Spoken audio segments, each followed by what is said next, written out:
안녕하세요, 여러분. 저는 대한민국 최초의 토익 스피킹 강사이자 현재는 일반 회화, 취업, 그리고 비즈니스 영어 등을 유튜브 사용해서 지도하고 컨텐츠를 만들고 있는 구엔입니다. 반갑습니다.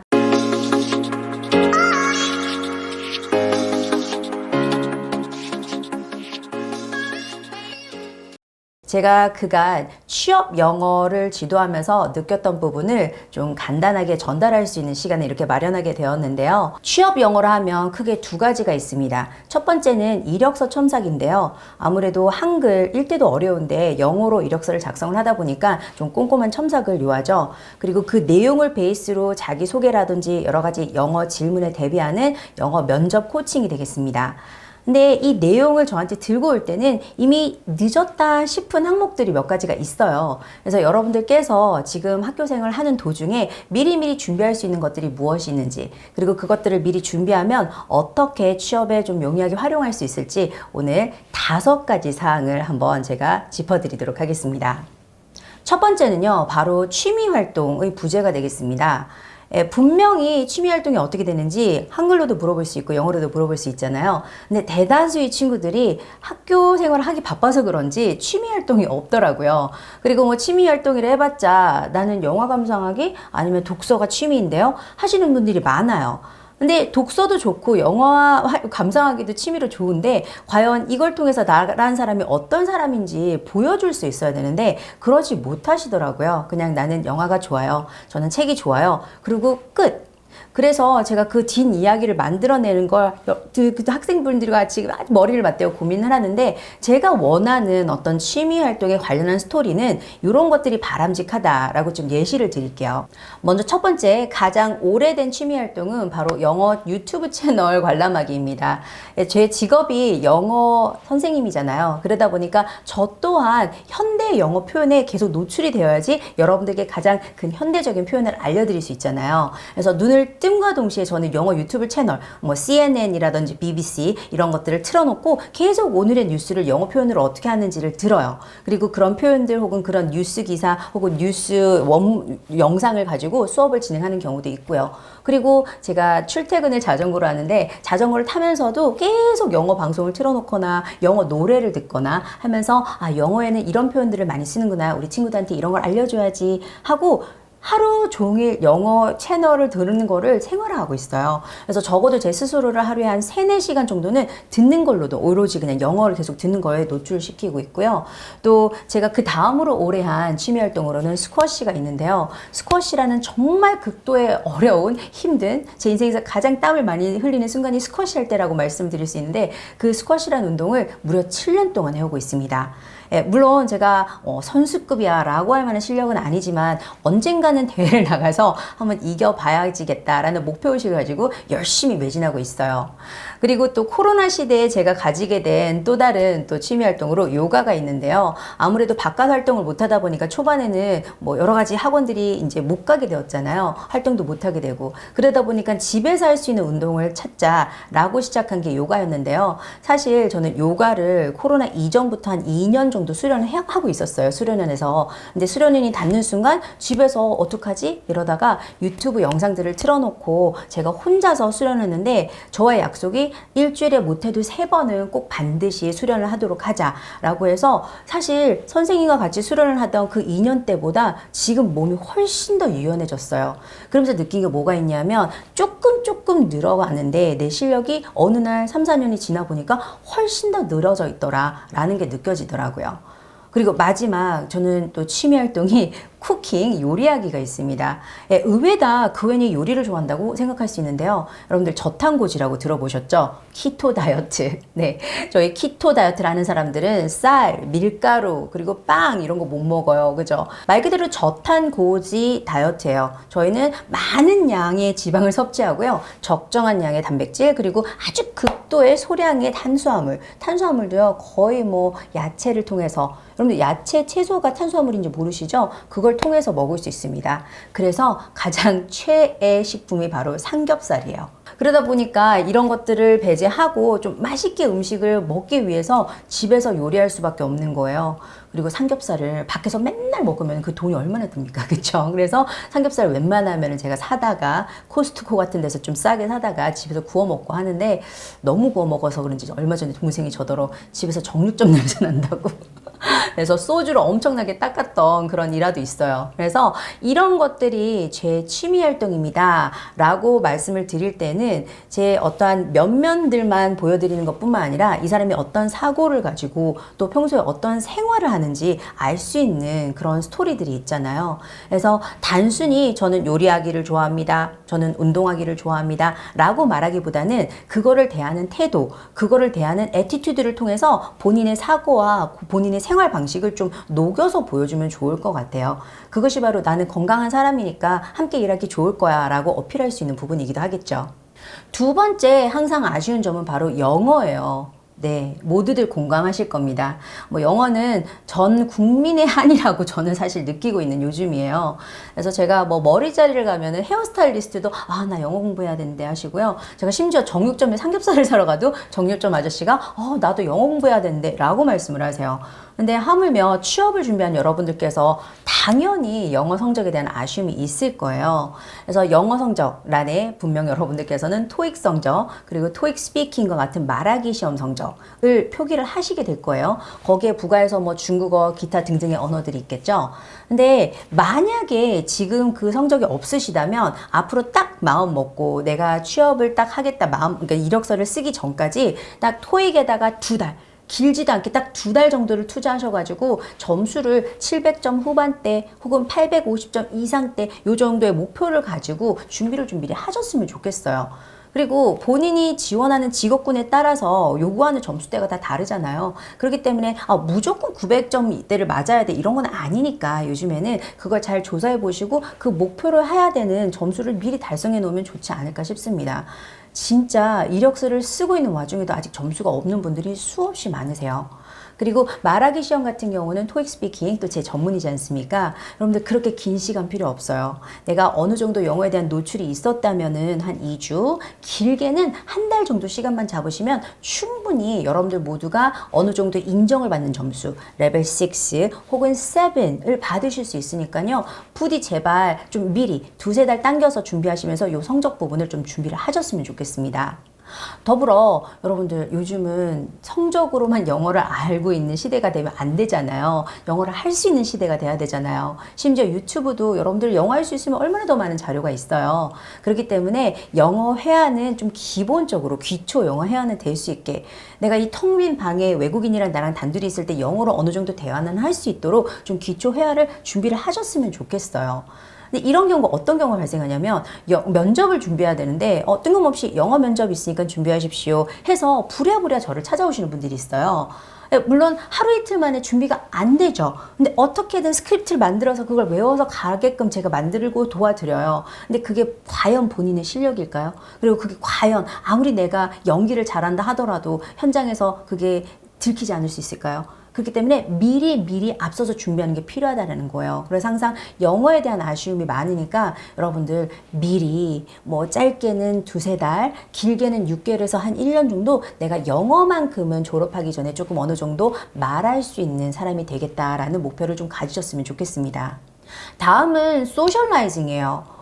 대학생활 하기도 바쁜데 그리고 요즘은 코로나 때문에 사람 못 만나는데 소셜라이징이 웬 말이야 하실 수 있어요. 근데 이제 뭐 코로나 시대가 끝나간다라고 하잖아요. 그리고 여러분들 찾아보면 아름아름 함께 할 수 있는 활동들이 많더라고요. 그래서 제가 좀 추천을 드리고 싶은 게 아직은 대학생활이 끝나지 않았으니까 아직은 끝나지 않았다면 동호회 활동 학교 안에 있는 동호회도 좋고요. 그 외에 바깥에 있는 교회 동호회 활동도 좋고 동호회 활동을 반드시 해보셨으면 좋겠어요. 그래서 거기서 새로운 사람을 만나고 새로운 사람들을 만났을 때 함께 교류하고 내가 어떻게 사람 관리를 하는지 인맥 관리를 하는지 그런 부분을 좀 배우셨으면 좋겠어요. 그것도 사람을 많이 만나면 만날수록 늘 수 있는 스킬이거든요. 그리고 두 번째로는 또 이런 것도 있어요. 예를 들어 봉사활동. 네, 봉사활동이 나는 사람들을 위해서 희생할 수 있는 사람이에요. 이런 거를 보여줄 수 있겠지만 그 어떤 사람과 사람의 교류를 통해서 내가 얻기도 하고 줄 수도 있는 게 저는 봉사활동이라고 생각을 하거든요. 그래서 봉사활동을 통해서 여러분들이 스스로도 배우고 이 활동을 사실 이력서에 쓰다 보면은 내가 어떤 사람인지 좀 녹아나오기 되게 좋은 소재가 되기도 하는 것 같아요. 물론 이력서를 위한 활동이 되어서는 안 되겠지만 그걸 진심을 다할 수 있다면은 정말 좋은 활동이 될 것 같아요. 제가 일례로 제가 이제 오프라인에서 학원 활동을 할 적에는 여러분들과 함께 학생들과 대면을 하다가 중간자 역할하는 조교님들이 꽤 있으셨어요. 그래서 조교님들이 활동을 하는 걸 지켜보면은 이 조교님들은 물론 제가 수업 준비를 하고 수업 진행을 하는 걸 도와드리기도 하지만 학생분들이 영어 말하기에 조금 더 쉽고 친절하고 편하게 접근할 수 있도록 도와드리는 역할을 했었거든요. 그러면 본인 시간을 쪼개서 이 친구들에게 어떻게 해야 되는지 좀 지도를 해준다든지 아니면 본인만의 노하우를 알려준다든지 아니면은 이런 게 틀렸다 이런 걸 좀 잡으면 좋겠다라는 피드백을 해준다든지 분명 이 사람은 주는 게 있는 거잖아요. 근데 오히려 얻는 게 더 많았어요. 이 친구들이 이런 지도를 하기 위해서 본인 시간을 더 투자해서 영어 공부를 해야만 했었고 또 고맙다는 학생들로부터 뭐 선물 받았어요 선생님 이런 메시지 받았어요 너무 고마워요. 그리고 간혹가다 거기서 로맨스도 일어나니까 저는 무엇보다도 사람과의 교류를 여기저기서 좀 경험해 보는 게 좋을 것 같습니다. 그런 교류를 내가 할 수 있는 사람이고 그 교류를 통해서 서로 얻고 내가 또 줄 수도 있고 또 여러분들 그리고요 교류에서 끝나면 안 되고 네트워킹을 끝까지 하셔야 돼요. 인맥이 재산이에요. 그죠? 그래서 내 인맥이 어떻게 내 어떤 직업에 어떻게 활용될 수 있는지 그런 걸 보여줄 수 있다면 더할 나위 없이 여러분들이 취업에 큰 무기가 될 수 있을 거예요. 네 번째는 바로 아르바이트 경험이 되겠습니다. 네, 여러분 대학 생활을 하시면서 물론 부모님께서 등록금을 따박따박 내주시고 그리고 용돈도 주시고 하면 더할 나위 없이 좋겠습니다만 그렇지 않은 경우도 많잖아요. 내가 직접 등록금을 마련을 해야 되고 또 생활비를 벌어야 하고 용돈을 받지 못하면 당연히 본인이 진짜 생계형 아르바이트를 할 수밖에 없는 그런 상황도 있을 수 있잖아요. 그래서 아르바이트 경험을 이제 하게 되는데 아르바이트 경험을 저는 총 세 가지로 분류를 할 수 있는 것 같더라고요. 첫 번째는 바로 업무 관련 경험형이에요. 업무 관련 경험형. 자, 이런 경우가 어떤 거냐면 예를 들어서 우리 승무원 친구분들 많으세요. 승무원 친구분들 대부분 어떤 아르바이트 하셨냐면 카페 아르바이트. 그죠? 아니면 뭐 키즈 카페, 그리고 식당 혹은 패밀리 레스토랑 이런 데서 아르바이트를 하면서 서비스업을 경험했다라고 어필하고 싶어 하시는 경우 되게 많거든요. 그래서 거기에서 있었던 뭐 에피소드 한두 개를 가지고 이력서 내용을 만들곤 한답니다. 근데 이런 업무 관련성이 있다라는 건 참 운이 좋은 케이스예요. 왜냐하면 저희가 뭐 마케팅을 하려고 하고 경영을 지원을 하는데 업무 관련성을 경험하기가 그렇게 아르바이트로서 쉽지는 않잖아요. 근데 무엇보다 업무 관련성이 있다라면 참으로 좋은 거고요. 그렇지 않다라면 또 다른 유형이 있어요. 바로 성실형입니다. 네, 내 성실성을 보여주기 위함이에요.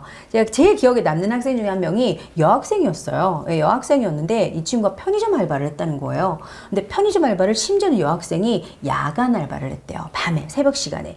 그래서 왜 좀 위험하지 않느냐, 왜 야간 알바를 했느냐 여자친구가 그랬더니 이게 밤에 좀 더 돈을 많이 벌 수 있고 손님이 좀 덜 오다 보니까 그 시간을 활용해가지고 좀 책도 읽고 자기 일을 할 수 있어서 자기는 야간 알바를 심지어 2년 가까이 했다라는 거예요. 학교 생활을 하면서. 쟤는 이 얘기를 딱 듣는 순간 이 친구 다른 얘기 들을 필요도 없어. 와, 이 친구 진짜 대박 성실하다. 그리고 좀 여자친구 치고 깡이 있다. 나 일 시킬만 하다. 이런 느낌이 확 들더라고요. 그래서 그러한 약간 성실성을 표현해 줄 수 있는 그런 아르바이트 경험 아주 좋은 것 같아요. 그리고 마지막으로는 정말 생계형인데 생계형 아르바이트는 또 역시나 야간 알바였어요. 이 친구는 이제 대리운전을 하는 아르바이트를 선택을 했더라고요. 그래서 밤에 대리운전을 열심히 해요. 그래서 대리운전을 하면서 돈을 하루에 못해도 10만 원을 벌었다 하더라고요. 꽤 괜찮은 아르바이트였나 봐요. 그리고 시간 대비 그게 효율이 좋다고 해서 자기는 그 아르바이트를 선택했고 그리고 나머지 시간에는 학교도 다니고 친구들과 어울리기도 하고 동호회 활동을 하고 이런 걸 하는 친구들이 대체적으로 보면 또 인생을 되게 열심히 살아요. 그래서 아르바이트 경험을 이렇게 딱 듣다 보면은 분류가 세 가지가 되죠. 바로 본인이 업무가 얼마나 관련성이 있는지, 아니면 내가 얼마나 성실함을 표현할 수 있는지, 그리고 생계형이었는지, 정말 나는 밤에 생계를 유지하기 위해서 열심히 진짜 내가 힘든 와중에도 열심히 했다. 그런 모습을 보여줄 수 있다면 그 무엇보다도 아르바이트 경험이 아무래도 내가 직업 전선에 뛰어드는 데 있어서 가장 소중한 어떤 백그라운드가 될 수 있지 않을까요? 그래서 지금 당장 아르바이트를 해보지 않았다면 아직까지 아르바이트를 이번 방학 때 꼭 경험해 보시기 바랍니다. 저도 정말 다양한 아르바이트를 해봤거든요. 심지어 뭐 전화 영어 아르바이트도 해봤고요. 뭐 서빙 아르바이트는 무수히 해본 적이 많고요. 그리고 저는 서빙 아르바이트는 해봤어요. 예를 들어 뭐 식당도 해봤고, 뭐 바에서 서빙 아르바이트 해봤고, 호프집에서. 그런데 제일 아쉬운 거 하나가 뭐냐면 스타벅스 바리스타를 못 해봤어요. 그래서 그런 것들 나중에 좀 후회가 남아요. 나중에 나이가 들어서는 좀 하기 어려운 아르바이트니까. 그래서 여러분들 나이 때 경험할 수 있는 아르바이트 다양한 게 있으면은 부디 해보시기 바랍니다. 생각이 나는데 저 방송국 방청객 아르바이트도 해봤어요. 네. 마지막으로 여러분들께 이력서 이런 게 좀 아쉽다라고 느낀 점 넘버 5는 바로 why입니다. 왜 여기에 지원을 했나요? 이 왜 자기를 뽑아야 되나라는 이 질문에 대해서 많은 학생분들께서 어떻게 답변을 하시냐면 그 회사가 좋은 회사라서 난 이 회사에서 꼭 일하고 싶다 라고 얘기를 하세요. 뭐 예를 들어 삼성은 초일류 기업이니까 저는 이 초일류 기업에서 정말 다양한 경험을 하고 싶다. 이거는 본인 소개가 아니라 삼성 소개잖아요. 그리고 대한항공은 우리나라에서 가장 큰 항공사니까 이곳에서 넘버 1 서비스를 저는 해보고 싶습니다 라고 대한항공 소개를 하고 있는 거예요. 도대체 왜 이 초일류 혹은 우리나라에서 제일 큰 회사들이 여러분을 뽑아야 되죠? 라는 why가 여러분들의 이력서, 여러분들 자기소개에는 부재예요. 이 why에 대한 뚜렷한 답변은 바로 없습니다. why를 엉뚱한 데서 찾지 말고 앞서 말했던 네 가지를 잘 활용하셔서 나는 이러이러이러한 사람이기 때문에 여러분들의 회사에서 나를 뽑아 쓰셔야 됩니다. 아니면 손해입니다. 라고 어필하실 수 있어야 돼요. 절대 why에는 답변이 따로 있는 게 아닙니다. 그래서 내가 가진 사고방식과 생활방식, 그리고 나의 어학 실력, 그리고 경험, 그리고 내가 가진 네트워크, 이런 것들을 통해서 이 회사에 내가 어떻게 이바지하겠다가 why가 되는 거지, 부디 제발 그 회사의 어떤 좋은 점, 장점을 막 쓰지 마세요. 여러분들 그거는요, 그 회사 홈페이지 가면 다 있어요. 왜 자꾸 그 회사 소개를 하고 있으세요? 제가 15년 전에 종로에서 처음 토익 스피킹을 가르치기 시작할 때는 이 취준이라는 모습이 상당히 지금이랑은 좀 달랐던 것 같아요. 다들 삼성의 SAT 시험 있잖아요. SSAT. 그 시험을 한 번은 치러요. 치르면서 이 취준 시즌이 하고 시작이 됩니다. 그러면 여기저기 원서를 막 몇 수십 개, 100개까지도 넣는 친구들을 봤어요. 그러면서 나 이 회사, 이 기업 들어가면 평생 일할 거예요 라고 하시는 그런 분들이 많았거든요. 근데 그 10 몇 년이란 시간 동안 많은 게 바뀐 것 같아요. 요즘 MZ세대들의 어떤 직업관은 어떤 한 회사에 몇 년 일하다가 그러다가 내가 좀 다른 좋은 제의를 받으면 또 스카우트 돼서 다른 회사에서 또 일을 하다가, 그리고 또 이 회사에서 옮겨서 다른 회사 일하면서 이 옮길 때마다의 어떠한 직급과 소위 말하는 몸값을 올리고 싶어 하시잖아요. 근데 이 직급과 몸값이라는 게 그냥 올라가는 건 아니죠. 본인이 커리어를 잘 관리를 하고 본인 개인 관리를 잘 하실 수 있어야지만 이게 또 가능한 부분이잖아요. 그래서 여러분들께서는 이제 졸업을 앞두고 또 취업 전선에 뛰어드실 분들도 계시잖아요. 그 첫걸음을 잘 내디뎌서 앞으로 커리어를 차곡차곡 잘 쌓으시기 바랍니다.